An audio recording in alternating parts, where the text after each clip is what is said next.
byla nějaká trpělička a máme tam souboj o druhé místo.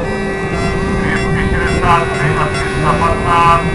Jiří Kolář, Beran. Vladimír 231.